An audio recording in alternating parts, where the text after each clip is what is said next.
أعوذ بالله من الشيطان الرجيم بسم الله الرحمن الرحيم الله نور السماوات والأرض مثل نوره كمشكاة فيها مصباح المصباح في زجاجة الزجاجة كأنها كوكب دري يوقد من شجرة مباركة زيتونة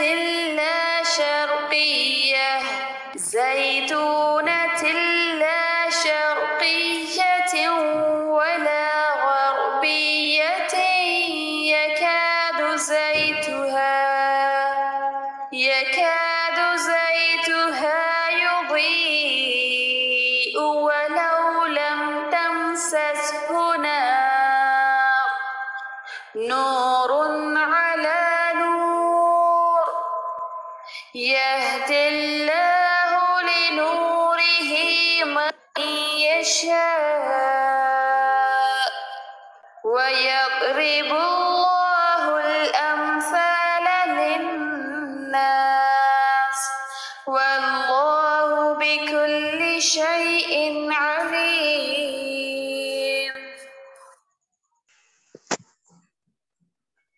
الحمدللہ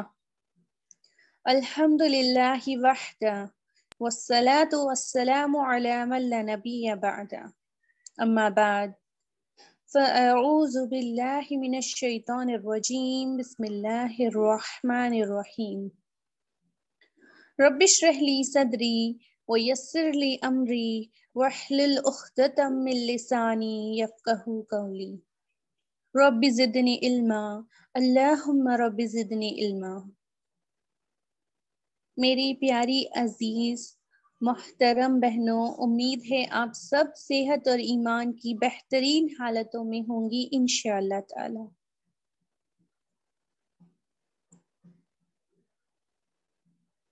تو آئیے آج ہم سلامتی کی دعا کے ساتھ آج کے اس پروگرام کو ہم شروع کرتے ہیں۔ السلام علیکم ورحمۃ اللہ وبرکاتہ۔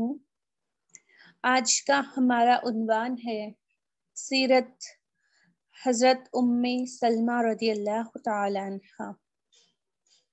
ام سلمہ رضی اللہ تعالی عنہا کون ہے؟ امہات المؤمنین، ہماری ماں، ہند بنت ابو امیہ، امیہ کی بیٹی، بن ولید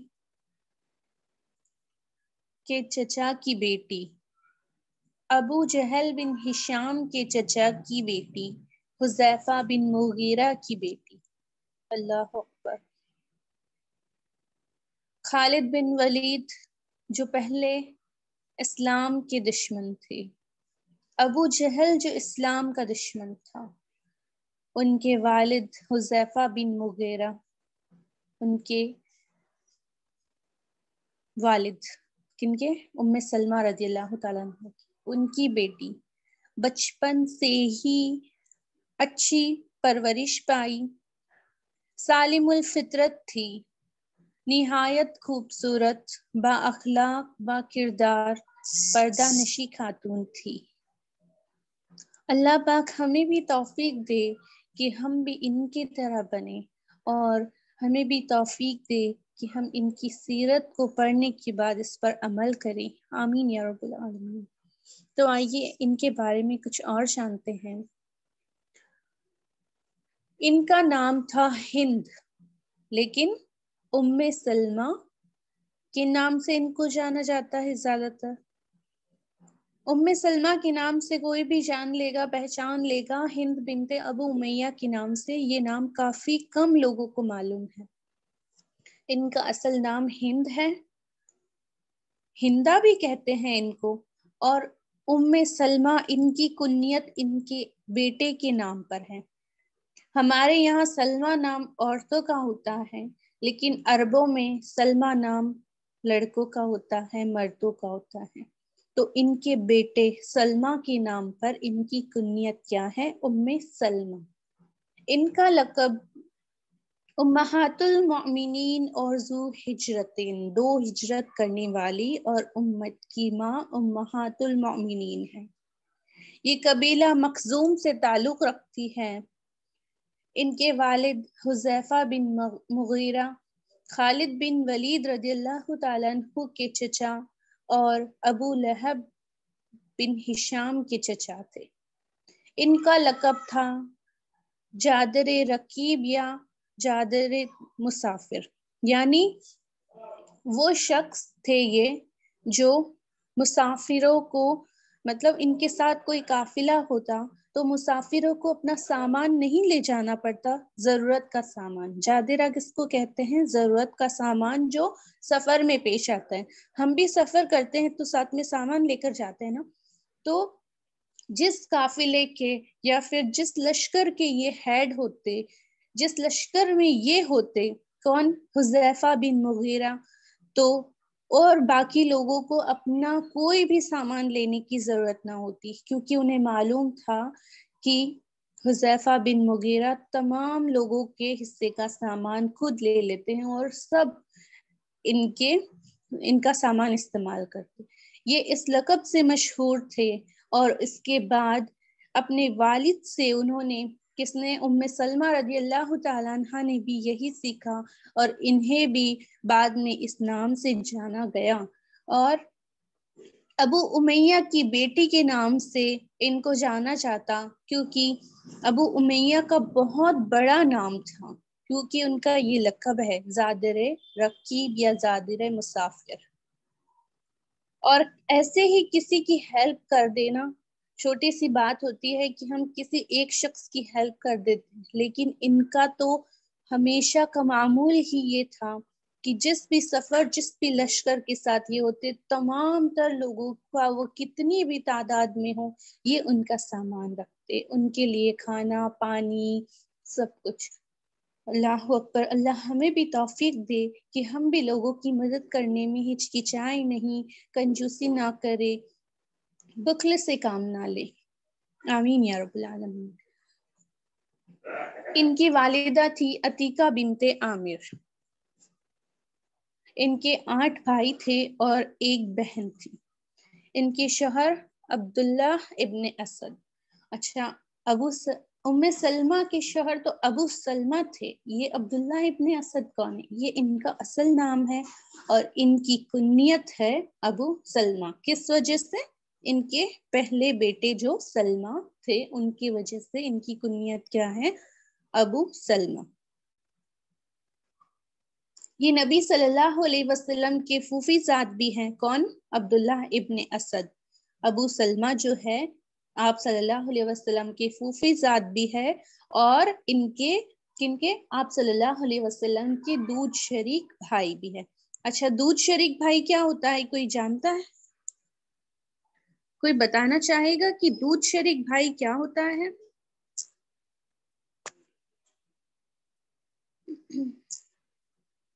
دودھ شریک بھائی یعنی ایک ہی والدہ کا دودھ جس نے پیا ہو، ایک ماں سے دودھ پیا۔ ماشاء اللہ تبارک اللہ۔ جی، تو ابو لہب کی جو خادمہ تھی صوبیہ، جس کا دودھ آپ صلی اللہ علیہ وسلم نے پیا، جس کا دودھ حمزہ رضی اللہ تعالیٰ عنہ نے پیا، اور جس کا دودھ ابو سلمہ یعنی عبداللہ ابن اسد نے پیا، تینوں نے ایک ہی خادمہ، ایک ہی دودھ پلانے والی سے دودھ پیا، تو یہ کیا ہوئے؟ دودھ شریک بھائی۔ ٹھیک ہے، تو آپ صلی اللہ علیہ وسلم سے رشتہ ان کا جڑ گیا ایک طرح سے، کس کا؟ ابو سلمہ کا۔ ان کے بیٹے سلمہ اور عمر، اور ان کی بیٹی زینب اور درہ، ان کے 4 بچے تھے۔ ان کی فضیلت ہم دیکھتے ہیں کس کی؟ ام سلمہ رضی اللہ تعالی عنہ کی فضیلت. امہات المومنین بنی، امت کی ماں بننے کا، آپ صلی اللہ علیہ وسلم کی جوزہ محترمہ بننے کا، ان کی جوزیت میں آنے کا شرف حاصل ہوا. فقیہہ تھی، تیز ترار زبان میں اور اردو زبان کی بہت بہترین فقیہہ تھی. یعنی کسی کو سب کو پیچھے چھوڑنے والی، اور یعنی علم رکھنے والی، اور عائشہ رضی اللہ تعالی عنہ سے کم تھی. لیکن کیسے؟ عائشہ رضی اللہ تعالی عنہ نے کتنی حدیثیں بیان کی ہیں؟ یاد ہے کسی کو؟ ہم نے ان کی سیرت میں پڑھا تھا.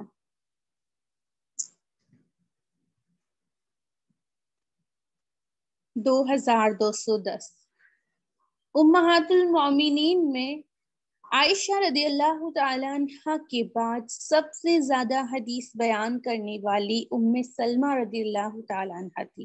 غور کیجیے گا، امہات المومنین میں بات کر رہی ہوں، ٹھیک ہے. انہوں نے 378 کے قریب حدیث بیان کی ہے، روایت کی ہے اللہ کے نبی سے.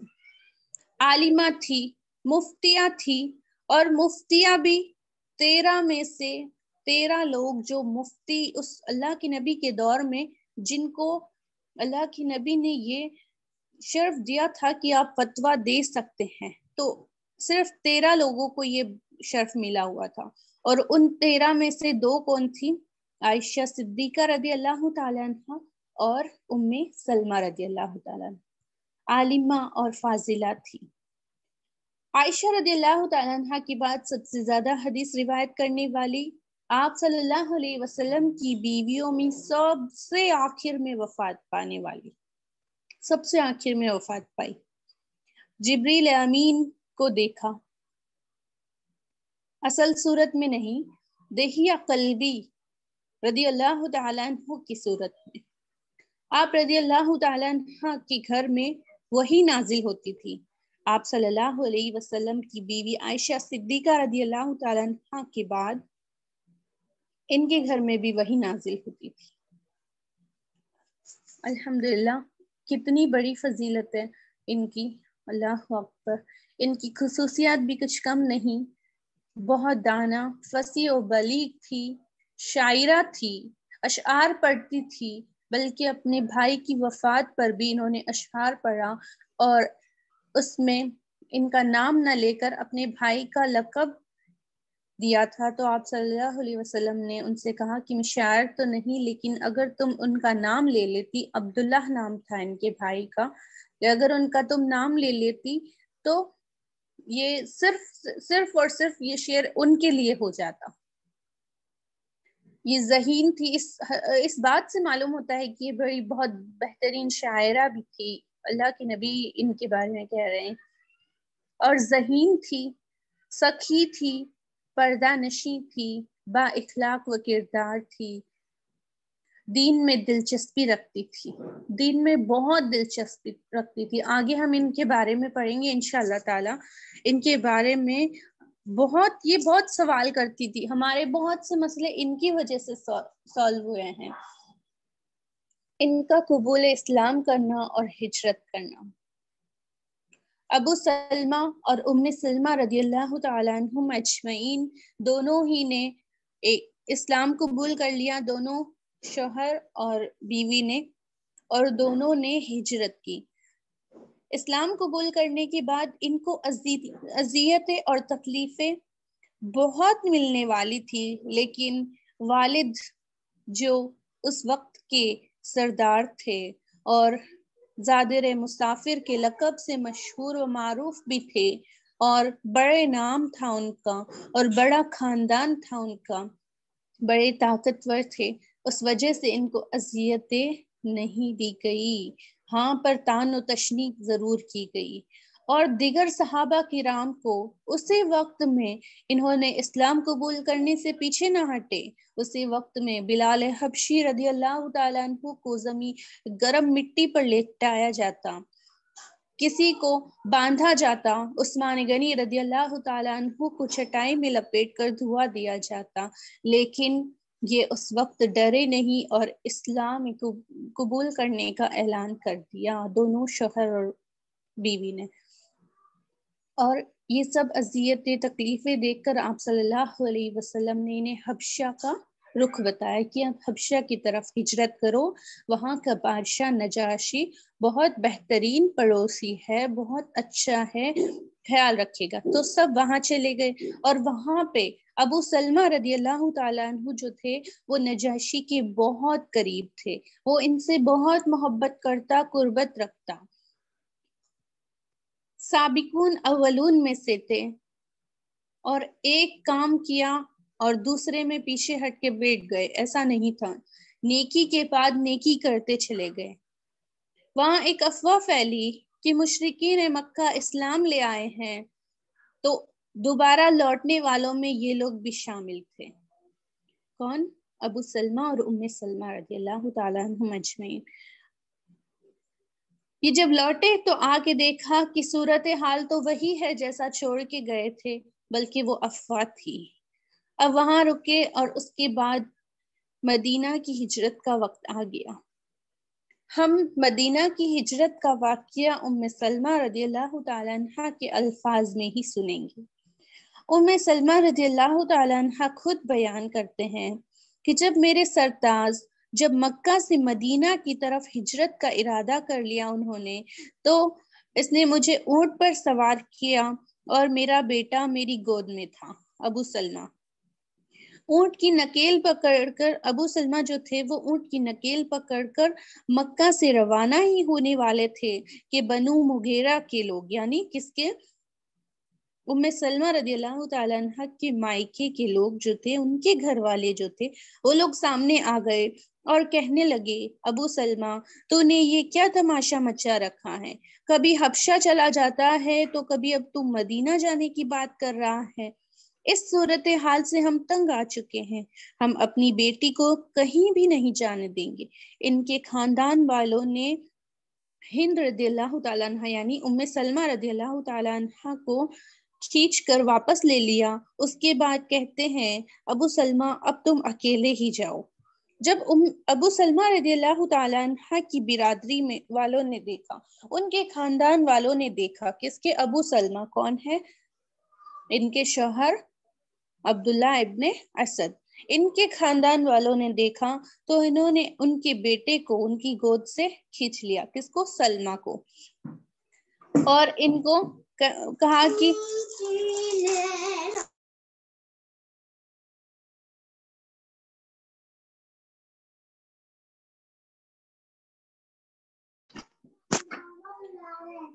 ان کے بیٹے کو کھینچ لیا ان سے اور کہا، ایک منٹ،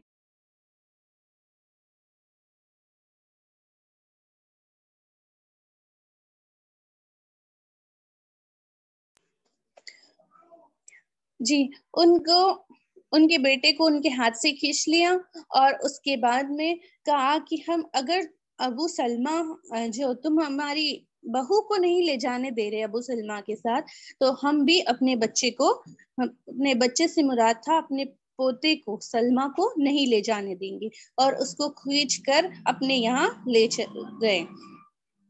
ابو سلمہ رضی اللہ تعالیٰ عنہ مدینہ کی طرف روانہ ہو گئی اور ان کے گھر والے ان کو کھینچ کر لے گئے، اور ابو سلمہ کے بیٹے سلمہ کو ان کے قبیلے والے، ابو سلمہ کے قبیلے والے، ان کے خاندان والے کھینچ کر لے گئے۔ اس طرح ایک ہی پل میں تینوں الگ ہو گئے، پورا خاندان اجڑ گیا۔ اور اس کے بعد ام سلمہ رضی اللہ تعالیٰ عنہ بیان کرتی ہیں کہ میرا معمول یہ بن گیا، میں ہر دن ہر صبح یہاں آ کر بیٹھتی اور آنسو بہانے لگتی۔ تقریباً 1 سال تک میں یوں ہی کرتی رہی، اور ایک دن ایسا ہوا کہ بنو مغیرہ کا ایک شخص، یعنی ان کا ایک چچا زاد بھائی تھا، جسے میری حالت دیکھ کر ایک بہت ترس آیا، اور اس نے میری قوم کے ذمہ داروں سے کہا کہ تم اس کو جانے دو، کیوں تم اس پر اتنا ظلم کرتے ہو؟ کیوں اس کے خاندان کو اس سے الگ کر دیا؟ کیا تمہیں اس کی حالت نظر نہیں آتی؟ تم کیسے اس کی جدائی کو برداشت کر پا رہے ہو؟ اور بڑی بڑی باتیں ان سے کہی اور ان کو مائل کر لیا کہ اب اس کو جانے دو۔ تو بنو مغیرہ جو تھے انہوں نے کہا کہ تمہیں اجازت ہے کہ اب تم اپنے شوہر کے ساتھ جا سکتی ہو، لیکن بات آ گئی بچے کی۔ اب بچے کو چھوڑ کر کیسے جا سکتی ہے؟ معلوم بھی نہیں کب آنا ہوگا، کب دیکھنا ہوگا، کس کی پرورش میں چھوڑ کے جائیں۔ کیا ہم اپنے بچوں کو چھوڑ کر جا سکتے ہیں؟ نہیں۔ تو انہوں نے کیا کیا؟ اسی شخص سے کہا، وہی شخص گیا ان کی طرف، ان کو بھی اسی طرح کی باتیں سنائی۔ کیا تم خوش ہو اپنے بچوں کو؟ تم خوش ہو کہ اگر تمہارا بچہ تم سے دور ہو جائے تم خوش ہوں گے؟ اسی طرح وہ عورت بے بس ہے، اسے اس کا بچہ لوٹا دو۔ اور ان لوگوں نے بھی فیصلہ کیا اور ان کو لوٹا دیا۔ اسی طرح وہ اپنے بیٹے کے ساتھ اونٹ پر بیٹھ کر سوار ہو گئی اور ہجرت کے لیے روانہ ہو گئی۔ جب مقام تنہائی پر انہوں نے وہاں پہنچی، وہ ایک مقام جو تھا تنی ایسے کر کے کچھ تو بھی نام ہے اس مقام کا، توئے نون عین میم، اس طرح کا نام، ان ورڈ سے بنا یہ نام ہے۔ تو اس مقام پر جب وہ پہنچی تو بنو عبد الدار کے چشم و چراغ عثمان بن ابی طلحہ رضی اللہ تعالیٰ عنہ، جو کہ ابھی اسلام قبول نہیں کیے ہیں، کون؟ عثمان بن ابی طلحہ، بنو عبد الدار کے چشم و چراغ، اس قبیلے کے شخص۔ تو ان کے پاس ہی نا یہ جو تھے نا عثمان بن ابی طلحہ، انہیں کے پاس مکہ کی کیز ہوتی تھی، چابی ہوتی تھی۔ انہیں کے حکم سے مکہ کے دروازے کو، جو کعبہ کا دروازہ تھا اس کو کھولا جاتا، اس کو بند کیا جاتا تھا، انہیں کے پاس تھی۔ اور مکہ دور جہالت میں بھی نا یہ جو چابیاں ہوتی تھی ایسے ہی کسی کو نہیں دے دی جاتی تھی۔ بہت عظیم ان کا خاندان تھا، بہت بڑا خاندان تھا، ان خاندان سے یہ تعلق رکھتے تھے اور انہی کے پاس وہ چابیاں ہوتی تھی۔ اور فتح مکہ کے بعد بھی آپ صلی اللہ علیہ وسلم نے یہ چابیاں انہی کو لوٹا دی۔ اور آج بھی ان کے خاندان کے جو لوگ، ان کا جو نسب چل رہا ہے، وہ چابی انہی کے پاس ہے۔ اور آج بھی کعبہ کا دروازہ جب بھی کھولنا ہوتا ہے تو یہی لوگ کھولتے ہیں۔ تو یہ ان کو ملے اور بہت باعزت اور با اخلاق شخص تھے۔ آپ نے پوچھا، ابو امیہ کی بیٹی کہاں جا رہی ہو؟ کہا، میں اپنے خاوند کے پاس مدینہ جا رہی ہوں۔ کہا، آپ کے ساتھ میں کوئی ہے؟ کہا، میرا اللہ اور میرا بیٹا ہے، اس کے علاوہ میرے ساتھ کوئی بھی نہیں ہے۔ اس نے اونٹ کی نکیل کو پکڑا اور کہنے لگا، میں آپ کو مدینہ منورہ پہنچا کر آتا ہوں۔ اچھا، مدینہ منورہ جا رہے، مکہ سے کتنا طویل سفر ہے، انجان شخص ہے، لیکن جا رہا ہے بحفاظت پہنچانے کے لیے ان کو۔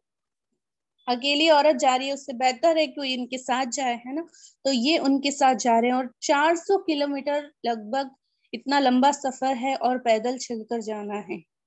وہ بے انتہائی شریف انسان تھے۔ راستے میں جہاں کہیں ان کو ٹہرنا ہوتا تو کیا کرتے؟ ان جو اونٹ تھا اس کو کہیں لے جا کر چھوڑتے اور خود پیچھے ہٹ جاتے۔ جب وہ عورت یعنی ام سلمہ رضی اللہ تعالیٰ عنہ اور وہ بچہ اتر جاتے، دونوں ان کو لے کر اتر جاتی وہ اپنے بیٹے کو، تو اونٹ کو ایک جگہ باندھ دیتا، خود دوسرے درخت کے پاس بیٹھ جاتا اور ام سلمہ رضی اللہ تعالیٰ عنہ دوسرے درخت کے پاس بیٹھ جاتی۔ دور بیٹھتا کیونکہ چھوٹا بچہ تھا، کوئی بھی حاجت ہو سکتی ہے کہ کوئی بھی اپنا کام کر لے، شرم و حیا نہ آئے، تکلیف نہ ہو، اس لیے دور جا کر بیٹھ جاتے۔ اور جب دوبارہ لوٹنے کا وقت ہوتا تو اونٹ ان کے سامنے لا کر کھڑا کر دیتا۔ جب وہ بیٹھ جاتی اس پر اور اس بچے کو لے کر آرام سے سکون سے، تو پھر نکیل پکڑ کر چل پڑتے۔ یہی معمول پورے راستے میں چلتا رہا ان کا۔ جب مدینہ کے نزدیک وہ پہنچے، خوبا بستی تھی، خوبا، وہ اس بستی میں پہنچ کر کہا کہ تیرا خاوند اس خوبا بستی میں ہے۔ اللہ تعالیٰ کے فضل و کرم سے ان کے پاس جائیں اور آپ کے لیے اور ان کے لیے دعا بھی کی آخر میں جاتے وقت کی آپ کے لیے برکت عطا کرے اللہ رب العزت، اور اب میں جاتا ہوں واپس۔ اس طرح وہ ہمیں پہنچا کر مکہ معظمہ کی طرف لوٹ گیا۔ میں نے عثمان بن طلحہ کی طرح معزز، شریف الطبع اور باوقار شخص کوئی نہ دیکھا۔ اس نے دوران سفر شرافت کا ثبوت پیش کیا۔ اس کے بعد ام سلمہ رضی اللہ تعالیٰ عنہ وہاں پہنچ گئی اور ابو سلمہ اور ام سلمہ رضی اللہ تعالیٰ عنہ دونوں ساتھ رہنے لگی۔ اچھا، یہاں پہ بھی ایک واقعہ پیش آیا تھا۔ یہاں کے لوگ ان سے پوچھتے کہ آپ کون ہیں، یہ لیڈی کون ہے؟ تو جب وہ کہتی نا کہ میں ام سلمہ ہوں، میرا نام ہند ہے اور ابو امیہ کی بیٹی ہوں، لوگ بالکل بھی یقین نہ کرتے کہ ابو امیہ اتنا بڑا شخص، اتنا امیر شخص، اس کی بیٹی یہاں کیوں آئی گی اتنی دور، وہ کبھی یقین نہ کرتے۔ لیکن ایک دن کسی کے ہاتھوں انہوں نے خط بھجوایا اپنے والد صاحب کو، تو سب لوگوں کو یقین ہوا کہ واقعی یہ ابو امیہ کی بیٹی تھی۔ اب دیکھیے، ابو امیہ مکہ کے شخص ہیں اور ان کو مدینہ میں بھی لوگ جانتے ہیں، تو اس سے ان کی وہ کتنے معروف و مشہور ہوں گے اس بات کا معلوم ہوتا ہے۔ ابو سلمہ رضی اللہ تعالیٰ عنہ نے جنگ بدر و جنگ احد میں شرکت کی۔ ویسے تو انہوں نے تمام تر غزوات میں اللہ کے نبی صلی اللہ علیہ وسلم کا ساتھ دیا، ہر غزوات میں حصہ لیا، لیکن خاص طور پر جنگ بدر کا ایک واقعہ ہے۔ ابو سلمہ کھڑے ہوئے تھے، دو چھوٹے بچے آ کر ان کے پاس کھڑے ہوئے، تقریباً 10 سے 12 سال کی عمر کے، اور آ کر کہتے ہیں کہ ابو جہل کہاں ہے؟ یہ کہتے ہیں کہ کیوں، ابو جہل سے کیا کام ہے تمہارا، تم اتنے چھوٹے بچے ہو، کیوں اس کے بارے میں پوچھو؟ کہتے ہیں کہ ہمارے نبی کے بارے میں برا بھلا کہتا ہے، مجھے بتاؤ کہاں ہے؟ بچے کہہ رہے ہیں، اور آج کے ہمارے بچے کیا ہے؟ گیمز، موبائل، ٹی وی، بس اسی میں لگے ہوتے ہیں۔ اور یہ بچے میدان جنگ میں بدر کا مقام اس جگہ پر ہے اور ان سے پوچھ رہے ہیں کہ ابو جہل کہاں ہے، اور انہوں نے بتایا کہ دیکھو وہ جا رہا ہے ابو جہل۔ ان کی نظر ہٹی نہیں کہ وہ بچے ابو جہل کے قریب پہنچ گئے اور ان کو نڈھال کر کے زمین پر گرا دیا۔ نبی کریم صلی اللہ علیہ وسلم نے پوچھا کہ یہ کس نے کیا؟ کہا ان دونوں بچوں نے کیا ہے۔ تو ابو جہل کا جو مال تھا وہ ان دونوں بچوں میں تقسیم کر دیا گیا۔ اس کے بعد جنگ احد میں شرکت کی۔ جنگ احد میں ان کے ہاتھ پر ایک زخم آیا، بڑے جوش سے لڑے، صفوں کی صفوں کو الٹ دیا اور صفوں میں آخر تک گھستے چلے جاتے اور دوبارہ لوٹ کر آتے۔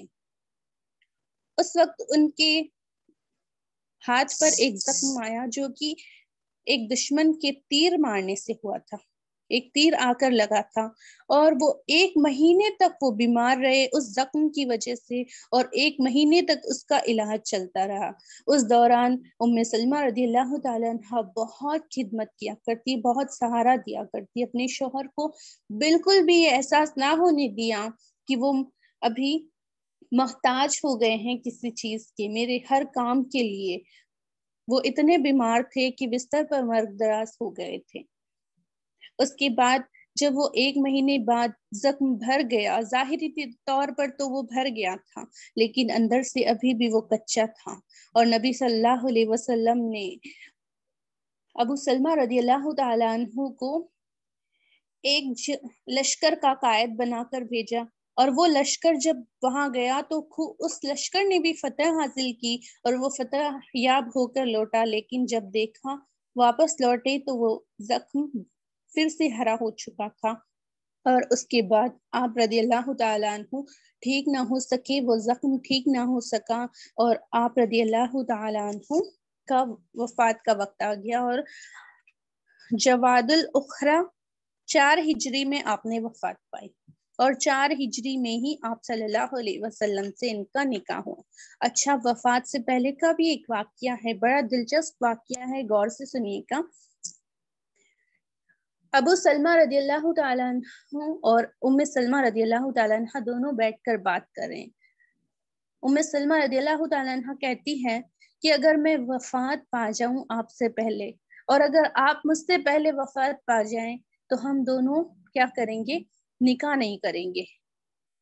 اگر آپ مجھ سے پہلے وفات پا جاتے تو میں بھی کسی سے نکاح نہیں کروں گی, اور اگر میں وفات پا جاتی ہوں تو آپ بھی نہیں کیجیے گا. سب ہسبینڈ وائف ایسا کرتے ہوں گے, یعنی دوسری بیوی میرے بعد نہیں چاہیے, دوسرا شوہر میرے بعد نہیں ہونا, یہ بات ہوتی ہے نا. تو پھر انہوں نے ایک اور بات کہی تھی کہ میں نے سنا ہے کہ جس کا شوہر اس سے راضی ہو اور وہ وفات پا جائے, اس کے بعد اگر وہ نکاح نہ کرے تو جنت میں بھی وہ دونوں ایک ساتھ ہسبینڈ وائف کی شکل میں ہی رہتے ہیں وہاں پہ. تو ابو سلمہ رضی اللہ تعالیٰ عنہ کہتے ہیں کہ کیا تم میری ایک بات مانو گی؟ کہتی ہیں ہاں بالکل. کہتے ہیں کہ تم نکاح کر لینا میری بات. پھر ان کے لیے انہوں نے دعا کی, یا اللہ رب العزت ام سلمہ کو مجھ سے بہترین شوہر عطا کرنا. اور ان کی جب وفات ہو گئی تو انہوں نے ایک دعا پڑھی جو کہ انہوں نے آپ صلی اللہ علیہ وسلم سے سنی تھی. آپ صلی اللہ علیہ وسلم کو کہتے ہوئے سنا تھا کہ جو ان الفاظ کو دہرائے گا, یعنی ان الفاظ کو بولے گا, تو اللہ رب العزت اس کو کیا ہے, اس کا بہترین نعم البدل عطا فرمائے گا. کیا ہے؟ انا للہ و انا الیہ راجعون. تو اس کے پاس ابھی جو مال ہے, ابھی جو نعمت ہے, اس سے بہترین اس کو نعم البدل ملے گا. تو انہوں نے, ان کو جب یہ بات یاد آئی تو وہ سوچ رہی تھی کہ ابو سلمہ سے بہتر کون شخص ہو سکتا ہے. وہ سوچ رہی ہے من میں کہ اس سے بہتر کوئی مسلمان ہو سکتا ہے نہیں. پھر کہتی ہے کہ مجھے لیکن یاد تھی اور اللہ کے نبی کی بتائی ہوئی تھی تو میں نے پڑھ لی, اور ان کے بدلے میں ان کو کیا ملا؟ اللہ کے نبی. اور ان کی وفات کا واقعہ بھی ایک ہے کہ جب ابو سلمہ رضی اللہ تعالیٰ عنہ فوت ہو گئے تو اللہ کے نبی گھر آئے اور دیکھا کہ ابو سلمہ کی آنکھیں کھلی ہیں, تو انہوں نے ان کی آنکھوں کو بند کیا اور اپنے ہاتھوں سے بند کیا, اور یہ بات بتائی کہ آنکھیں جو ہے جب روح قبض ہو جاتی ہے تو آنکھیں پیچھا کرتی ہیں. ٹھیک ہے, اس بات کو یاد رکھیے گا, آنکھیں جو ہے پیچھا کرتی ہے. اور اس کے بعد ان کے لیے دعا فرمائی جو آپ کے سامنے اسکرین پر ہے. اللہم اغفر لہ وارفع درجاتہ فی المہدیین واخلفہ فی عقیبہ فی الغابرین واغفر لنا ولہ یا رب العالمین وافسح لہ فی قبرہ ونور لہ فیہ. یا اللہ بخش دے اس کو اور بلند کر ان کا درجہ ہدایت والوں میں, اور تو خلیفہ ہو جا ان کے باقی رہنے والے عزیزوں میں, اور بخش دے ہم کو اور ان کو اے پالنے والے عالموں کے, اور کشادہ کر ان کی قبر کو اور روشنی کر اس میں. اور ان کے لیے یہ دعا فرمانے کے بعد ان کی عدت پوری ہوئی اور آپ صلی اللہ علیہ وسلم نے ان کے لیے نکاح کا پیغام بھیجا. یہاں پہ ایک اور واقعہ تھا, اس کی صحیح سند نہیں ملتی ہے, لیکن یہ واقعہ تھا کہ ایک عورت دور سے آئی ان کا غم بانٹنے کے لیے اور زور زور سے رونے لگی. اس دعا سے پہلے کا یہ واقعہ ہے, اور زور زور سے رونے لگی, اور ام سلمہ کہتی ہے کہ میں بھی رونے لگی. تو آپ صلی اللہ علیہ وسلم نے ان سے تھوڑا ڈانٹ ڈپٹ کر ان سے کہا کہ کیا تم یہ کیا کر رہی ہو؟ ابو سلمہ جو ایمان والا تھا, کیا تم اس کے گھر میں شیطان کو بلانا چاہتی ہو؟ اور اس کے بعد انہوں نے یہ دعا پڑھی تھی. ٹھیک ہے,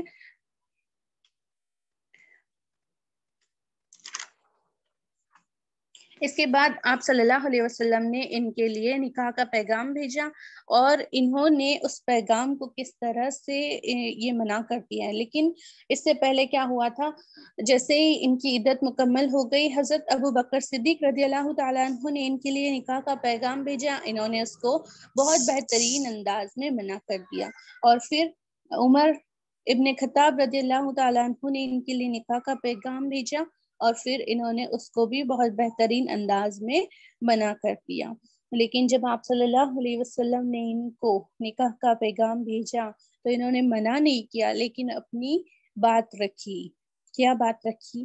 کہ میں بہت غسیل ہوں اور میری بیٹی ہے, یعنی میرے بچے ہیں بہت 4 بچے ہیں، شاید ان کو یہ لگ رہا تھا کہ اللہ کے نبی کو پسند نہ ہوگا بچوں کا شور گل، یا پھر میرا جو آخری جو سب سے چھوٹی بیٹی ہے وہ دودھ پینے والی بچی ہے، بہت چھوٹی ہے ابھی، تو اللہ کے نبی نے ان کے لیے دعا کی کہ اللہ تو اس کا جو غصہ ہے، اس کی جو حد سے زیادہ جو غیرت ہے اس کی، اللہ رب العزت اس کو ختم کر دے، اور اس کی جو بیٹی ہے اس کے حق میں بھی انہوں نے دعا کی۔ اور ایک روایت میں آتا ہے، صحیح مسلم کی ہی روایت تھی یہ، اور صحیح مسلم کی ایک اور روایت میں آتا ہے کہ اس کی کفالت میں لیتا ہوں، یعنی اللہ کے نبی نے ان کی بیٹی کی کفالت لی تھی۔ آپ صلی اللہ علیہ وسلم تشریف لے گئے، انہوں نے اپنے بیٹے سے کہا، ابو سلمہ جو ام سلمہ جو ہے انہوں نے اپنے بیٹے سے کہا کہ نکاح کے انتظامات کرو، انہوں نے نکاح کے انتظامات کیے، انہوں نے نکاح کیا آپ صلی اللہ علیہ وسلم سے، اور امہات المؤمنین میں شامل ہو گئی۔ ان کا حق مہر کیا تھا؟ بچھونا تھا، ایک بچھونا ان کو دیا گیا، ایک پیالہ دیا گیا، ایک پلیٹ دی گئی اور ایک چکی دی گئی۔ آپ صلی اللہ علیہ وسلم نے ان کو زینب بنت خزیمہ رضی اللہ تعالیٰ عنہ کے گھر میں رکھا۔ زینب بنت خزیمہ جو آپ صلی اللہ علیہ وسلم کے ساتھ رضی اللہ تعالیٰ عنہ بہت کم رہی تھی، اور ان کا حجرہ بھی خالی تھا، وہ وفات پا گئی تھی، تو ان کا جو حجرہ تھا اس میں رکھا۔ جب یہ ان کے بارے میں آتا ہے کہ رات ہو گئی، یعنی شام سورج ڈھل گیا اور رات ہو گئی، تو ان کے گھر میں دیکھا کہ کچھ جو پڑا ہے، چکی ہے اور گھی پڑا ہے، تو انہوں نے چکی پر جو کو پیسا اور گھی میں ملا کر اللہ کے نبی کے سامنے جب وہ ان کے پاس آئے تو کچھ ڈش پیش کی بنا کے۔ تو یہاں پہ ہم کیا غور کر رہے ہیں کہ آج کل دلہن جو ہوتی ہے اس کی مہندی نہ نکل جائے تب تک دلہن سے کام نہیں کروانا۔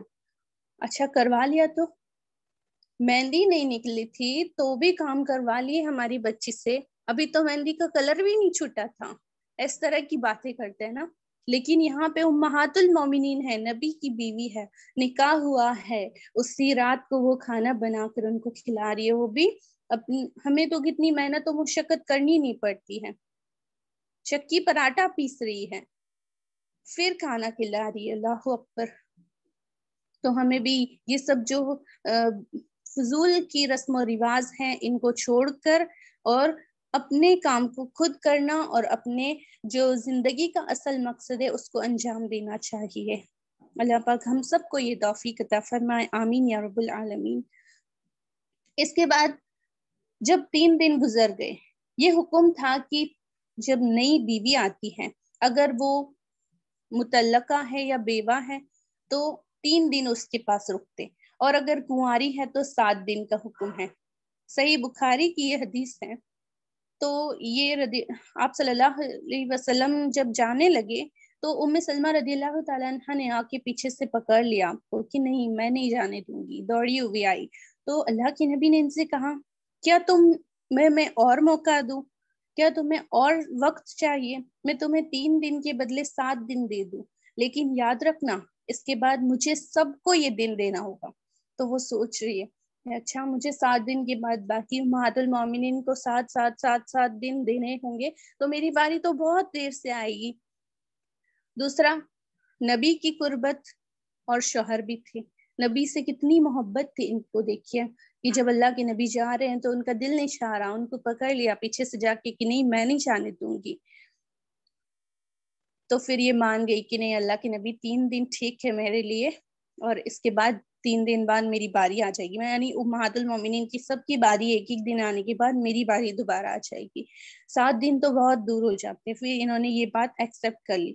تو ان کے اس قصے سے ہمیں ایک یہ بات معلوم ہوئی، اللہ کے نبی سب کو برابر کا حق دیتے تھے، اپنی بیویوں کو کسی کے ساتھ بھی جو ہے کمی کوتاہی نہیں کرتے تھے۔ ان کے گھر میں وحی نازل ہوتی تھی۔ ترمذی کی یہ حدیث ہے، ان کے بہت سارے سوالات ہوتے تھے، یعنی یہ بار بار کچھ نہ کچھ سوال کرتی رہتی اور اس کے تعلق سے وحی نازل ہوتی۔ آپ صلی اللہ علیہ وسلم سے انہوں نے پوچھا کہ ان کے گھر میں ایک آیت نازل ہوئی سورہ احزاب کی آیت نمبر 33. تو انہوں نے اللہ کے نبی نے فاطمہ الزہرا رضی اللہ تعالیٰ عنہ، حسن حسین رضی اللہ تعالیٰ عنہ اجمعین اور علی رضی اللہ تعالیٰ عنہ کو بلایا، اور وہ حدیث آپ کو یاد ہوگی کہ ان کو چادر میں لپیٹ کر اپنے ساتھ اور کہا کہ یا اللہ یہ میرے اہل بیت ہیں اور ان کو تو پاک کر دے، ان کی ہر طرح کی گندگی سے، ہر طرح کی ناپاکی سے ان کو تو پاک کر دے. تو یہ وہیں کھڑی تھی اور انہوں نے کہا کہ کیا اللہ کے نبی میں آپ کے اہل بیت میں سے نہیں ہوں؟ تو کہا نہیں، تم بھی میرے اہل بیت میں سے ہو، تمہارا بھی حصہ ہے. اور ہم نے علی رضی اللہ تعالیٰ عنہ کا وہ قول بھی پڑھا تھا پچھلی سیرت جب ہم پڑھ کر گئے، تو علی رضی اللہ تعالیٰ عنہ نے بھی کہا کہ امہات المومنین کون ہے؟ اہل بیت میں شامل ہے. ٹھیک ہے.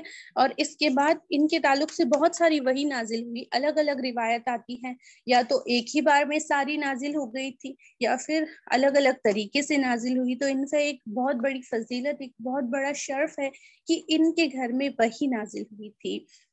ترمذی کی حدیث ہے، یہ کہتی ہے کہ اللہ کے نبی جنگ میں مرد جاتے ہیں، عورتیں نہیں جاتی، تو ان کا میراث میں آدھا حصہ ہے. تو اس پر سورہ نساء کی آیت نمبر 32 نازل ہوئی تھی. اللہ کے آپ صلی اللہ علیہ وسلم نے بتایا کہ عورتوں کا جو جہاد ہے وہ کیا ہے؟ حج کرنا ہے. ٹھیک ہے. یعنی اور ایک اور یہ اس تعلق سے ایک اور یہ بات ہے کہ مردوں کو عورتوں پر اللہ سبحانہ تعالیٰ نے فضیلت دی ہے. ایک منٹ.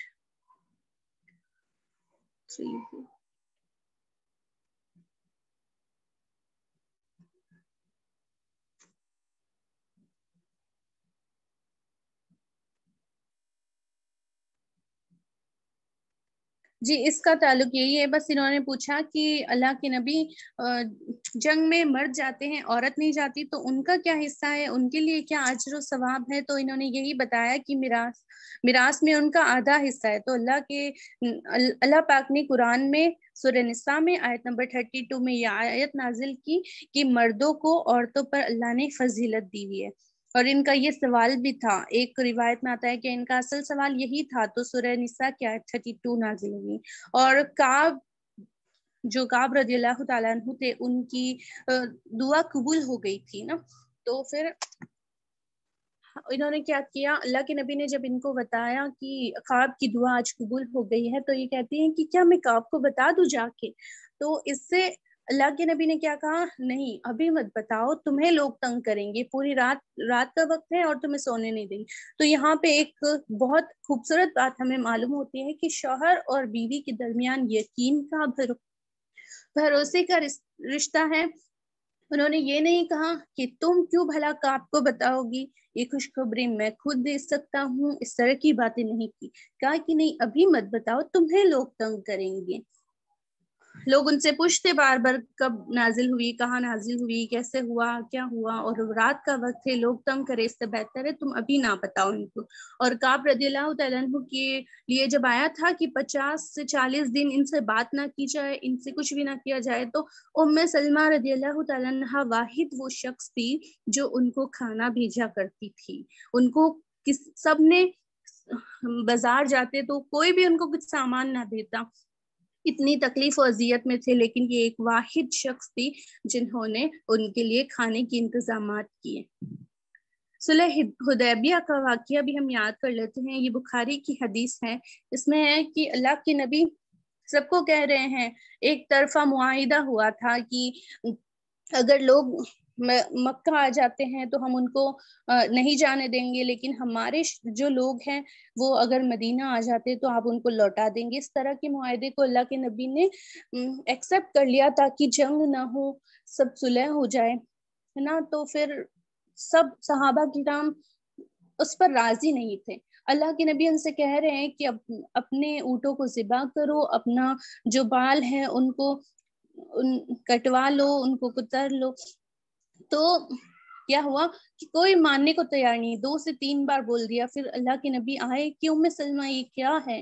تو انہوں نے ایک مشورہ دیا تھا کہ کیا کرو، اپنا جو آپ جاؤ اونٹ کو ذبح کر لو اور اپنے بال جو ہے صاف کروا لو. تو انہوں نے ایک نائی کو بلوایا اور اپنے بال صاف کروائے اور اونٹ کو ذبح کیا. یہ دیکھ کر باقی صحابہ کرام نے بھی یہی کام کیا. تو اس سے ایک اور سبق ہمیں ملا کہ لوگ قول کے مطابق قول کے علاوہ عمل کو زیادہ ترجیح دیتے ہیں.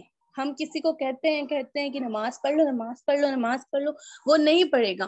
جب آپ کو پڑھتے دیکھے گا تو اس کے دل میں تھوڑی سی دلچسپی پیدا ہوگی، تھوڑا سا ایمان جاگے گا. اسی طرح ہم اپنے بچوں کے تعلق سے، بچوں قرآن پڑھ لو نماز پڑھ لو نماز پڑھ لو، خود پڑھ ہی نہیں رہے ہیں اور بچوں کو بول رہے ہیں. تو یہاں پہ ایک بات کیا معلوم ہوئی کہ قول کے مقابلے میں عمل کو زیادہ ترجیح دیتے ہیں. اسی طرح جیسا ہم کریں ویسا وہ لوگ کریں گے، نہ کہ صرف بولنے سے. تو ایک یہ سبق ملا ہم لوگوں کو ان کی اس بات سے. انہوں نے جبریل علیہ السلام کو دیکھا انسان کی شکل میں. بخاری کی حدیث ہے کہ یہ بیٹھے تھے اللہ کے نبی کے پاس اور دہیہ قلبی کی شکل میں یہ آتے ہیں. کون؟ جبریل امین آتے ہیں اور ان کو جو بھی ان پر وحی نازل ہوتی ہے ان کو بتایا جاتا ہے. اور دہیہ قلبی بھی بہت خوبصورت صحابہ تھے اور فرشتے بہت نہایت خوبصورت ہوتے ہیں اور ان کی شکل میں وہ آئے تھے. اور اللہ کے نبی نے ان کے جانے کے بعد پوچھا کہ ام سلمہ تمہیں پتا تھا یہ کون تھے؟ کہا نہیں. کہا دہیہ قلبی. پھر بعد میں باہر جا کر انہوں نے کہا کہ اے لوگوں میرے پاس جبریل امین آئے تھے. تو اس سے ان کو معلوم ہوا کہ یہ ان کی شکل میں فرشتے آئے تھے اور انہوں نے فرشتے کو دیکھنے کا شرف حاصل کیا. ام سلمہ رضی اللہ تعالیٰ عنہ کو دین کو سمجھنے، اس میں انٹرسٹ لینے میں یعنی بہت شوق رکھتی تھی وہ دین کو سمجھنے کا. بخاری کی حدیث ہے کہ آپ رضی اللہ تعالیٰ عنہ آپ صلی اللہ علیہ وسلم سے عجیب و غریب سوال کیا کرتی بار بار. اور ان کے تعلق سے آتا ہے کہ 13 میں سے دوسرے نمبر پر مفتیات تھی. 2 جو الگ عورتیں تھی، عائشہ صدیقہ اور ام سلمہ رضی اللہ تعالیٰ عنہ. 13 بڑے مفتیوں میں سے یہ 2 بھی تھی. صحیح مسلم کی حدیث ہے 744. بال ان کی دیکھیے ان کے تعلق سے ہم ایک جنابت، غسل جنابت کا بھی ہمارا مسئلہ سالو ہوتا ہے کہ انہوں نے اللہ کے نبی سے پوچھا کہ میرے بال بہت گہرے بہت بڑے گھنگرالو ہے. آپ نے افریقن لوگوں کو دیکھا ہوگا کہ وہ بہت باریک باریک چوٹیاں بنا کے اپنے بالوں کو ٹائی کر کے رکھتے ہیں ہمیشہ اور بہت کم کھولتے ہیں ان کو، کیونکہ ان کے بال بہت زیادہ کرلی ہوتے ہیں اور ان کو ایک بار کھول لیا جائے تو بہت مشکل سے باندھا جاتا ہے. تو پھر یہ پوچھتی ہے کہ کیا اللہ کے نبی میں اس کو نہ کھولوں تو میرا غسل جنابت نہیں ہوتا؟ تو اللہ کے نبی نے کہا، صحیح مسلم کی حدیث ہے، کہتے ہیں کہ نہیں، تم اگر اس پر 3 پانی چلو بھی ڈال لو، اگر سر کی جڑیں جو ہے وہ گیلی ہو جائے تو بھی کیا ہوگا، تمہارا غسل ہو جائے گا، تم پاک ہو جاؤ گی. لیکن جو حیض کا غسل ہوتا ہے اس میں بال کھولنے ضروری ہوتے ہیں، یہ یاد رکھیے گا. ابو داؤد کی حدیث ہے جب مردوں کے لیے تہبند کا حکم آیا کہ ٹکنوں سے نیچے تک ان کو رکھنا ہے تو یہ بھی بہت ڈر گئی کہ اللہ کے نبی ہمارے لیے کیا حکم ہے. تو اللہ کے نبی نے کہا کہ اسے 1 بالش بڑھا لو تم اپنے لیے. لیکن اللہ کے نبی کا جو پاجامہ ہوتا تھا نا، جو بھی وہ پہنتے تھے، تو وہ پنڈلی سے ہاف تک رہتا تھا. تو 1 بالش کہتی ہے کہ 1 بالش میں تو ہمارا سطر دکھے گا. تو اللہ کے نبی ان سے کہتے ہیں کہ 1 ہاتھ بڑھا لو، یعنی 1 ہاتھ بڑھا لو کونی تک، اتنا لمبا اس کو بڑھا لو، یعنی ہمارا جو ہے ٹکنے سے نیچے رہے گا اور مردوں کا جو لباس ہے وہ ٹکنے سے اوپر رہے گا. اس سے ہمارا ایک اور یہ مسئلہ بھی سالو ہوا، ہمارا لباس کے تعلق سے بھی. اور ایک اور مسئلہ ان کے تعلق سے ہمارا سالو ہوتا ہے کہ یہ بہت زیادہ بیمار تھی. یہ بھی بخاری کی حدیث ہے، بہت زیادہ بیمار تھی، حج کے دوران بیمار ہو گئی تھی. انہوں نے پوچھا کہ اللہ کے نبی میں بیمار ہوں، اپنی شکایت کر رہی ہے اور میں بیمار ہوں، میں کس طرح سے طواف کروں؟ تو اللہ کے نبی نے کیا کہا صلی اللہ علیہ وسلم، جانور پر بیٹھ کر تم طواف کر سکتی ہو لیکن تھوڑا دور سے. تو انہوں نے کیا کیا، اونٹ پر بیٹھ کر طواف کیا. اس سے ایک اور بات معلوم ہوئی کہ جانور پر بیٹھ کر طواف کیا جا سکتا ہے. دوسرا، جانور حلال جانور جو ہے مسجد میں آ جا سکتے ہیں، اور ان کا جو پیشاب ہے اس کا یعنی یہ تو تھوڑا الگ بات ہو گئی کہ اس کا دوا کی طرح استعمال کیا جا سکتا ہے حلال جانوروں کا، لیکن اگر وہ وہاں پہ جانوروں کو تھوڑی معلوم ہوتا ہے، اب یہ حرم میں طواف کریے اونٹ کو لے کر، اس کو تھوڑی معلوم ہے وہ کہیں بھی ناپاکی پھیلا سکتا ہے، کہیں بھی گندگی پھیلا سکتا ہے. تو یہ بھی معلوم ہوا کہ اگر وہ وہاں پہ نجاست پھیلا دے تو اس کو پانی بہا کر صاف کیا جا سکتا ہے. 2-3 مسئلے یہاں سالو ہوئے کہ بیمار ہے تو کیا کر سکتے ہیں، جانور پر طواف کیا جا سکتا ہے. دوسرا، مسجد میں حلال جانور آ جا سکتے ہیں، کوئی روک ٹوک نہیں ہوئے. تیسری بات سنن نسائی کی حدیث ہے. انہوں نے پوچھا کہ عورتوں کے لیے جہاد فرض ہے، تو اللہ کے نبی نے کہا کہ عورتوں، بوڑھوں اور بچوں کے لیے حج جہاد ہے. یہ اپنے بھائی کے تعلق سے سوال کرتی ہے. ہشام بن مغیرہ جو بہت پیسے خرچ کرتا ہے، بہت اچھا ہے، بہت دیانت دار ہے، اس کا کیا ہوگا اللہ کے نبی؟ کیا اللہ پاک اس کو معاف کر دے گا، اس کی مغفرت ہو جائے گی؟ تو اللہ کے نبی نے کہا کہ نہیں، اس کی مغفرت نہیں ہوگی. یہ شہرت کے لیے کرتا ہے، اور اس نے کبھی بھی دعا نہیں کی کہ یا الہی مجھے قیامت کے دن تو بخش دینا. تو ہمارے بھی آس پاس بہت سے لوگ ہوتے ہیں نا، نان مسلم ہوں گے تو بہت زیادہ خرچ کرتے ہیں، وہ لوگوں کو دیتے ہیں، لیکن اگر ان کی نیت یہ نہیں ہے کہ یا اللہ رب العزت روز قیامت ہمیں بخش دینا، یا پھر وہ دکھاوے کے لیے کرتے ہیں، تو ان کی مغفرت نہیں ہے، وہ کتنا بھی خرچ کرتے ہوں. رضاعت اور طلاق کے مسائل آپ سے لیے گئے. حد درجہ ان کی حدیثیں، ان کی روایتیں یعنی اس تعلق سے ملتی ہیں، ان سے لوگ مسائل پوچھتے ہیں. عبداللہ بن مسعود رضی اللہ تعالیٰ عنہ بھی ان سے آ کر بہت سے سوال کیا کرتے تھے. عبداللہ بن مسعود اور 2 صحابہ اور جو انہوں نے اپنے ایک غلام کو بھیجا اور کہا کہ جاؤ عائشہ صدیقہ رضی اللہ تعالیٰ عنہ کے پاس جاؤ اور پوچھو کہ اللہ کے نبی نے تو عصر کے بعد کی نمازیں جو 2 رکعت نماز ہے وہ پڑھنے سے منع کیا گیا ہے، لیکن آپ کیوں پڑھتے ہیں؟ تو انہوں نے کہا کہ جاؤ ام سلمہ سے پوچھو. عائشہ صدیقہ رضی اللہ تعالیٰ عنہ نے یہ جواب دیا. تو پھر بعد میں وہ اپنے ان لوگوں کے پاس گئے جنہوں نے یہ سوال کیا تھا، ان کے سامنے عائشہ رضی اللہ تعالیٰ عنہ کی بات کو نقل کیا، اور اس کے بعد انہوں نے کہا کہ جاؤ ام سلمہ رضی اللہ تعالیٰ عنہ کے پاس جاؤ. وہ ام سلمہ رضی اللہ تعالیٰ عنہ کے پاس جاتے ہیں، ان سے وہ سوال کرتے ہیں. وہ کیا جواب دیتی ہے کہ میں نے آپ صلی اللہ علیہ وسلم سے پوچھتی ہے، اور اس کا جواب دیتی ہے کہ آپ صلی اللہ علیہ وسلم نے فرمایا ایک دن کسی مشورے پر ہماری بات ہو رہی تھی، اس وجہ سے میں نے جو ظہر کی جو سنتیں ہوتی ہیں لاسٹ کی 2 جو بھی نفل یا سنت تھی باقی تھی وہ میں نہیں پڑھ پایا، اس لیے میں پڑھ رہا تھا. تو اس سے اس بات کا بھی ان کے اس سوال سے اس بات کا بھی خلاصہ ہوا ام سلمہ رضی اللہ تعالیٰ عنہ کے ذریعے سے. اچھا، انہوں نے جہاد میں حصہ بھی لیا، جنگ خیبر میں بھی حصہ لیا، اور جب عائشہ صدیقہ رضی اللہ تعالیٰ عنہ جنگ جمل کے لیے جاری تھی تو ان کو خط لکھے، نصیحتیں کی کہ مت جاؤ، لیکن نہ جانا بہتر ہے، یہ فتنہ ہے. لیکن اس فتنے کے دور سے الگ رہنا وہ نہیں رکی، اور یہ خود اس فتنے کے دور سے الگ رہی، بلکہ گھر سے باہر تک نہ نکلی اور حج کو بھی نہیں گئی، اور بڑے بڑے خطوط لوگوں کو لکھے نصیحت کے.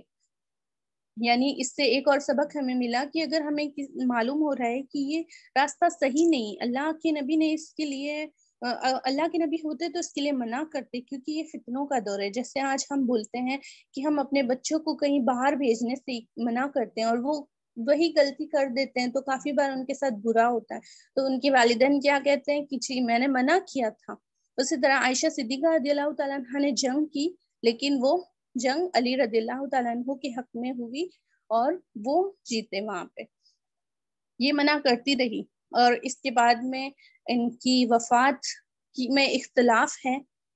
59 ہجری یعنی 84 ایئر کی ایج میں ان کی وفات ہوئی.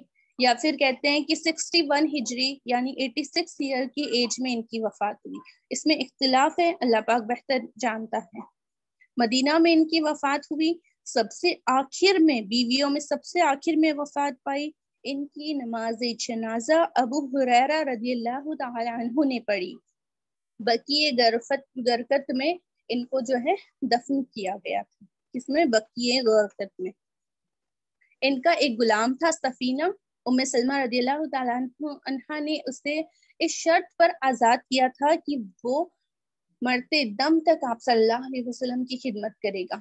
اچھا ایک بات یہاں پر دیکھیے کہ آزاد غلامی سے آزاد ہونا اور یوں ہی خدمت کرنے میں بہت فرق ہے.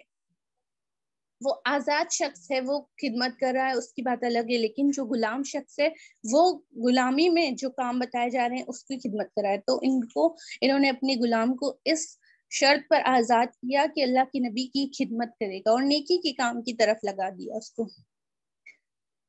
خود یہ ایک بار ان کی ایک خادمہ تھی جو ان کے بال بنا رہی تھی. تو اتنے میں اللہ کے نبی ممبر پر کھڑے ہوئے اور خطبہ انہوں نے شروع کیا. تو یہ اپنی خادمہ سے کہتی ہیں فوراً میرے بال باندھ دو. انہوں نے کہا کہ ابھی تو میں نے بنائے بھی نہیں ہے. تو کہتی ہے نہیں فوراً باندھ دو. اور ان سے بنوا کے اور جتنے بھی وقت کا وہ خطبہ ہوا اسے غور سے سننے لگی، سب کام کو چھوڑ دیا. اسی طرح ہمارے سامنے حکم آتا ہے اذان کا. ہمیں اذان ہونا تو ہر طرح کی کتاب سب کچھ جو کچھ ہے اس کو بند کر دینا چاہیے. اذان کا اچھے سے جواب دینا چاہیے. اللہ کی دین کی جہاں بات ہو رہی ہے، قرآن جہاں سنایا جا رہا ہے، پڑھا جا رہا ہے، اس کو غور سے سننا چاہیے اور چپے اختیار کرنی چاہیے. انہوں نے ایک دفعہ سونے کی چیز پہنی تھی اور آپ صلی اللہ علیہ وسلم نے اس چیز کو دیکھ کر پسندیدگی کا اظہار نہیں کیا. یعنی اللہ کے نبی نے کوئی ریئیکشن نہیں دیا کہ ان کو پسند ہے یا ناپسند ہے. تو انہوں نے اس کے بعد کبھی بھی کوئی سونے کی چیز نہیں پہنی. بہت زیادہ سخی تھی. ان کے یہاں کبھی کوئی خالی نہ جاتا. عبد الرحمن بن عوف آئے اور ان کے پاس بہت زیادہ مال ہو گیا تھا. تو انہوں نے ان سے کہا کہ میں کیا کروں. تو انہوں نے کہا کہ اللہ کی راہ میں خرچ کر دو اور انہوں نے وہی کام کیا. الحمدللہ ان کے تعلق سے بہت سارے فضائل ہیں لیکن مختصر وقت ہے اور سب کچھ بیان کرنا مشکل ہے. الحمدللہ آج ہم یہی اختتام کرتے ہیں اور اب ہم کوشچن آپ سے سوال کریں گے تو آپ سب اس کا جواب دیجیے. کچھ وقت زیادہ ہو گیا ہے، بس تھوڑا وقت لگے گا. آپ سبھی اس میں پارٹیسپیٹ کیجیے گا انشاءاللہ تعالی. اللہ پاک آپ کی محنتوں کو آپ کی کوششوں کو قبول فرمائے. آمین یا رب العالمین. کوشچن 1 سلائیڈ پر ہے، دیکھیے. ام سلمہ رضی اللہ تعالی عنہ کا نام کیا تھا؟ جلدی سے چیٹ باکس میں لکھیے ان کا نام کیا تھا.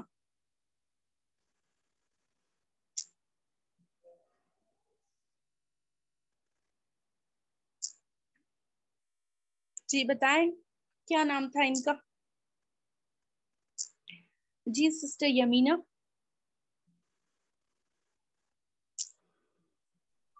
ہندا. جی ہندا. سسٹر زیبہ عبد المناف ہند. جی ہندا ہند دونوں ایک ہی بات ہے. ان کا نام تھا ہند. ٹھیک ہے. کوشچن نمبر 2 جی سسٹر رومانہ حسن ہند کریکٹ. سسٹر امینہ ہندا کریکٹ ہے. ماشاء اللہ تبارک اللہ. کوشچن نمبر 2 حذیفہ بن مغیرہ کس لیے مشہور تھے؟ بتائیے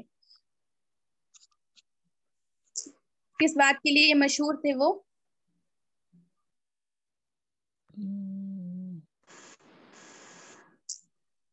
بتائیں جلدی بتائیں کس بات کے لیے مشہور تھے. ان کا لقب بتائیں. لقب سے وہ مشہور تھے نا، اپنے لقب سے. ام سلمہ. نہیں، حذیفہ بن مغیرہ ام سلمہ کے والد ہیں. جی جاد مسافر جادرہ لے کر چلتے تھے وہ سامان، دوسروں کا خیال کرنا.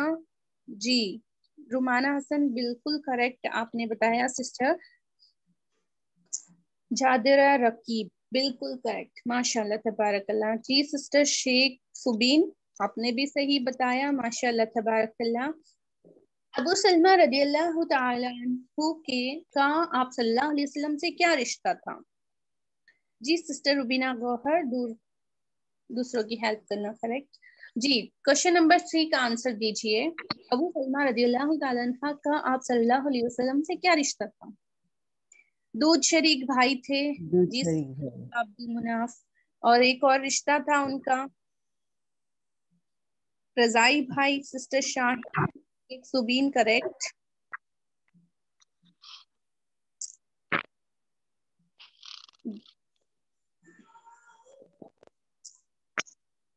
جی بھائی. سسٹر رومانہ پھوپھو کے بیٹے اور دودھ شریک بھائی. Correct answer. ماشاء اللہ تبارک اللہ. پھوپھی زاد بھائی تھے اور دودھ شریک بھائی بھی تھے جی, پھوپھی کے لڑکے. کریکٹ. کوشچن نمبر 4 ام سلمہ رضی اللہ تعالیٰ عنہ کی فضیلت بتائیے. سبھی ایک ایک کر کے بتائیے کیا کیا فضیلتیں تھی ان کی. فقیہ و مفتیہ تھے, وہ عالمہ تھے, فضیلہ تھے. ماشاء اللہ تبارک اللہ, بہت اچھا بتایا آپ نے سسٹر. امہات المومنین تھی جی, ماشاء اللہ تبارک اللہ. اور 378 حدیث. فضیلت نہیں ہے یہ, اچھا ٹھیک ہے. عالمہ فاضلہ نہیں سسٹر, میں شیخ سبین کو کہہ رہی ہوں کہ سخی ہونا فضیلت نہیں ہے. انشاءاللہ نیکسٹ کوشچن آئے گا اس میں یہ آنسر ہوگا. جی عالمہ فاضلہ تھی, سخی تھی, اور کیا تھی ان کی خصوصیات؟ فضیلہ.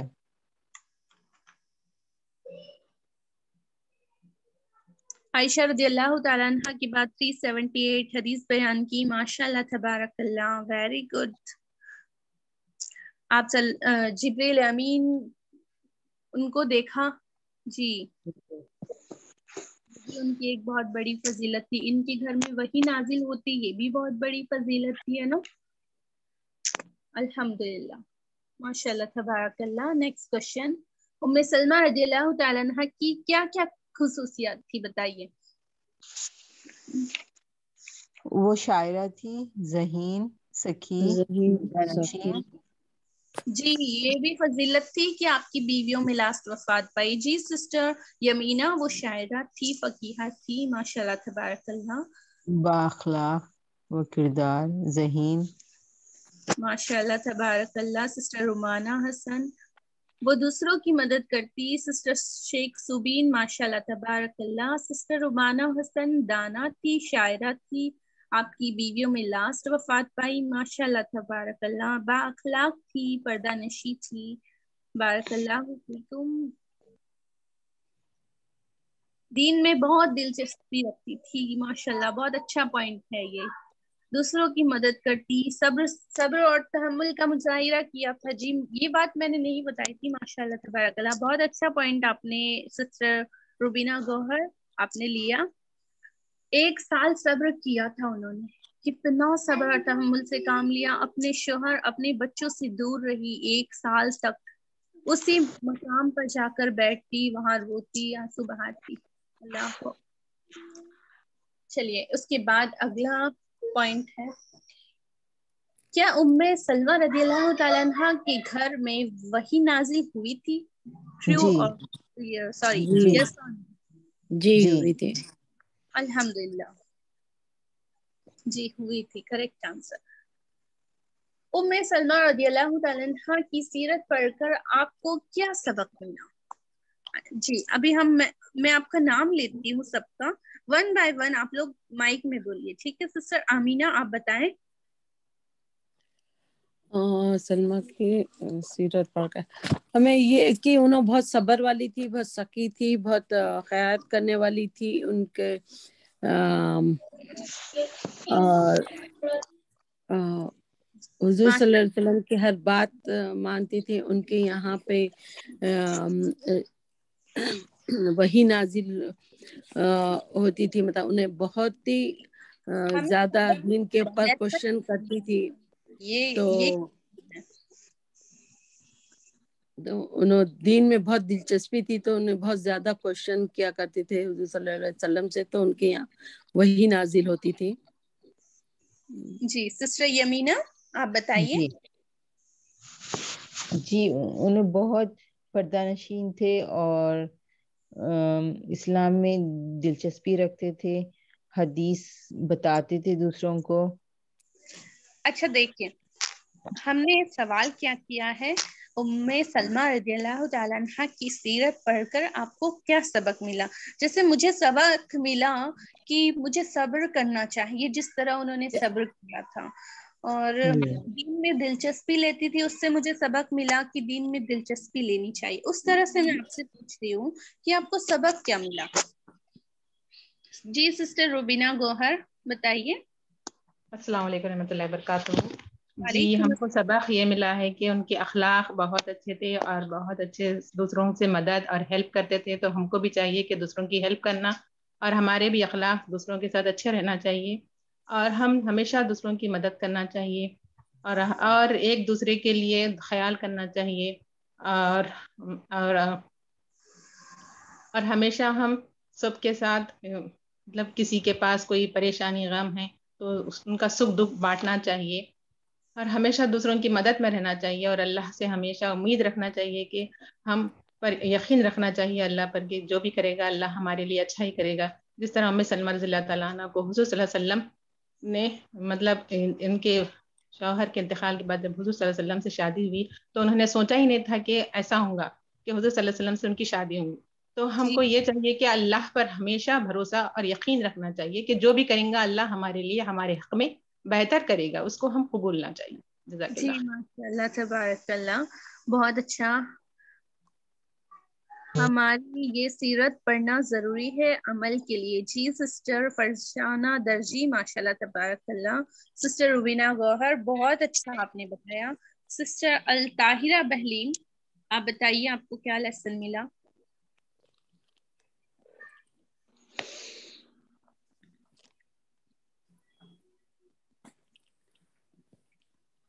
Okay sister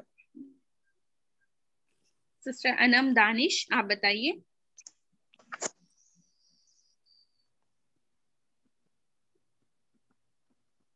okay raise your hand, کس کو بتانا ہے آپ میں سے، اور کوئی بتانا چاہے گا؟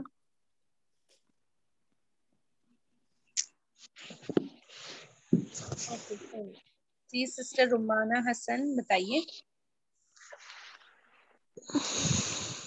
السلام علیکم ورحمۃ اللہ وبرکاتہ. وعلیکم السلام ورحمۃ اللہ وبرکاتہ.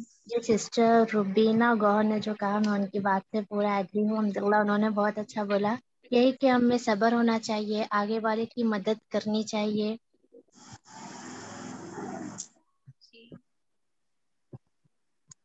ماشاء اللہ تبارک اللہ. الحمدللہ جنہوں نے جو کہا وہ بالکل صحیح کہا، ہمیں وہی سبق ملا ہے. الحمدللہ. الحمدللہ. اگلا بہت اچھا سوال ہے، آپ نے اپنے عمل کے لیے کیا سیکھا آپ نے یہ بتا دیا ہے نا، اب آپ اس کو عمل میں لائیں گے کہ نہیں، آپ کا یہ سوال ہے، آپ کے لیے یہ سوال ہے. کیا ہم صبر کریں گے؟ کیا ہم اللہ رب العزت سے انشاءاللہ بدل کی توقع رکھیں گے؟ کیا اللہ رب العزت پر توکل رکھیں گے؟ کیا ہم صبر کریں گے؟ کیا ہم دین میں دلچسپی لیں گے؟ کیا ہم دین کو پھیلائیں گے؟ اور ایک اور بات کی، انہوں نے ہجرت کی تھی ہے نا، تو ان کے شوہر چلے گئے، ان کا بچہ ان سے دور چلا گیا، اس کے بعد بھی انہوں نے ہجرت کی، اکیلے ہجرت کرنے چلے گئے تھے اپنے شوہر کے ساتھ ان کے لیے، تو وہاں پہ انہوں نے کتنا صبر کیا. جی سسٹر روبینہ گوہر آپ کچھ بول رہے تھے.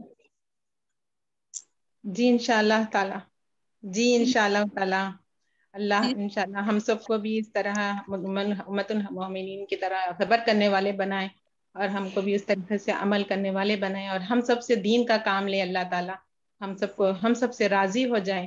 کہ قرآن میں آتا ہے کہ ان اللہ مع الصابرین، صبر کرنے والے کے ساتھ اللہ ہے. تو اللہ تعالی ہم سب کو صبر کرنے والے اور یقین رکھنے والے اور اللہ پر بھروسہ رکھنے والے بنائے، اور یہی ہماری دعا ہے. آمین ثم آمین. اللہ تعالیٰ جزاک اللہ خیرن کثیر، آپ نے بہت اچھی بات بتائی. ویکم. فرحانہ درشی کہتی ہیں کہ ہمیں ضروری ہے عمل کے لیے سیرت کو پڑھنا. اور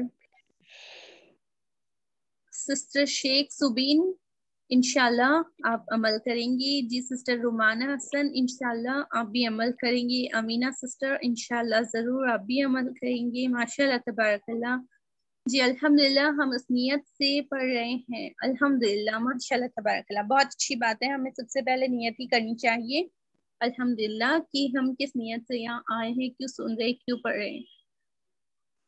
انشاءاللہ ہم ان سب باتوں پر عمل کرنے کی کوشش کریں گے. شیخ سبین ماشاءاللہ تبارک اللہ. انشاءاللہ اللہ پاک دعا قبول فرمائے, ہم سب کو عمل کی توفیق دے. آمین یا رب العالمین. الحمدللہ جزاک اللہ خیرن کثیرہ. آپ سب تشریف لائے. امید ہے آپ سب اسی طرح تشریف لاتے رہیں گے, اپنے ساتھ اور لوگوں کو بھی جوڑیں گے تاکہ اور لوگوں کو آپ رغبت دلائیں گے تو ان کے عمل کا بھی آپ کو ثواب مل رہا ہوگا. اور آج کے سٹار بھی آپ تمام لوگ ہیں ماشاءاللہ تبارک اللہ, سب ایکٹیو اسٹوڈنٹس ہیں. جزاک اللہ خیرن کثیرہ. سبحانک اللہم و بحمدک نشہد ان لا الہ الا انت نستغفرک و اتوب الیک. سبحان ربک رب العزت عما یصفون وسلام علی المرسلین والحمد للہ رب العالمین. کل پھر ہم عبد الرحمن بن عوف رضی اللہ تعالیٰ عنہ کی سیرت کو پڑھیں گے. آپ سب لوگ آئیے گا اسی وقت 4:30 to 5:30 انشاءاللہ تعالی. جزاک اللہ خیرن. السلام علیکم ورحمۃ اللہ وبرکاتہ. وعلیکم السلام ورحمۃ اللہ وبرکاتہ.